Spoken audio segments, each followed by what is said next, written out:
Selamat pagi, saya akan mempresentasikan UTS Hukum Laut saya yang berjudul Pencemaran Laut pada Alur Laut Kepulauan Indonesia atau ALKI oleh kapal asing.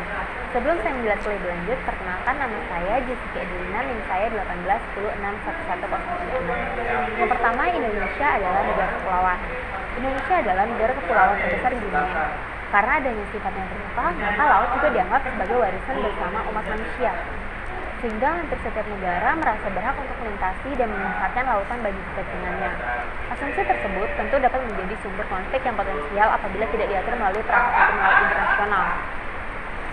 Selanjutnya, status hukum negara kepulauan. Ketentuan pasal 46 Konvensi Hukum Laut 1982 menetapkan definisi negara kepulauan dan kepulauan sebagai berikut. Yang pertama, negara kepulauan berarti suatu negara yang seluruhnya terdiri dari satu atau lebih kepulauan dan dapat mencakup pulau-pulau lain. Yang kedua, kepulauan berarti suatu gugus pulau, termasuk bagian pulau, perairan diantaranya, dan lain-lain. Selanjutnya, penerapan ALKI pada perairan Indonesia. Sebagai negara kepulauan, perairan Indonesia dapat merupakan jalur pelayaran untuk menghubungkan wilayah-wilayah antara dua samudera, Samudra Indonesia dan Samudra Pasifik, dan yang kedua benua Asia dan benua Australia pada jalur-jalur tertentu.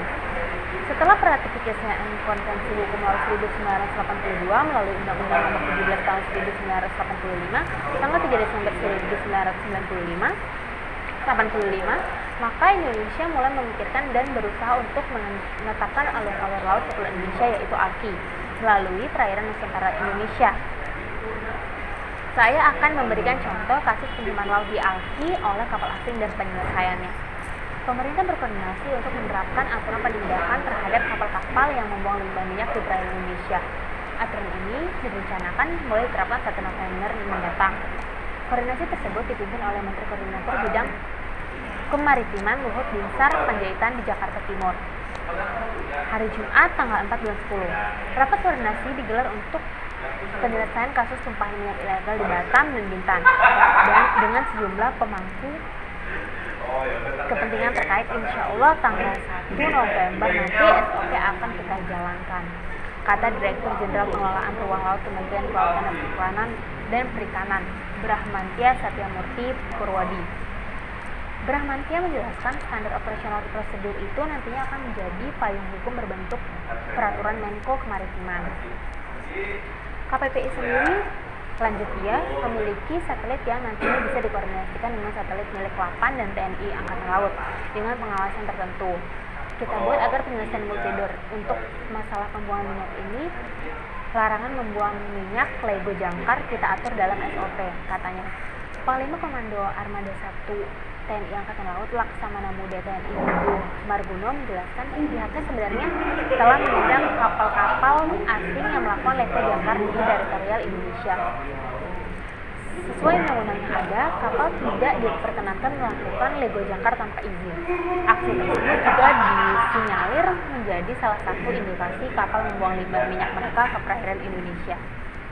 6 bulan yang lalu 12 kapal sudah kita tangkap. Jadi kalau sudah 6 bulan lalu tidak mungkin ada lagi karena sekarang ini sudah dibersihkan, katanya. Penindakan atas kapal yang membuang limbah minyak perlu dipertegas karena banyaknya aksi tersebut, terutama di wilayah Batam dan Bintan.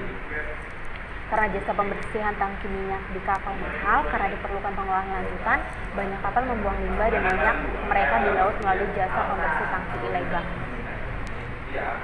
Direktur Jenderal Pengelolaan Sampah Limbah dan Bahan Beracun Berbahaya Kementerian Lingkungan Hidup dan Kehutanan mengatakan dalam SOP tersebut pihaknya fokus pada limbah B3 dari tank cleaning. Jadi kesimpulannya adalah hak pelayaran internasional yang diberikan pada kapal-kapal asing sudah pasti menimbulkan potensi pencemaran pada lingkungan laut Indonesia. Selanjutnya dengan perbandingan ketentuan pada lintas damai dan alur laut kepulauan. Hal ini menjadi jelas bahwa dengan adanya keleluasaan yang lebih besar bagi pelayaran internasional, melalui pelayaran internasional, hak lintas alur laut kepulauan akan menimbulkan potensi pencemaran yang lebih besar pada lingkungan laut Indonesia dibandingkan dengan hak lintas damai.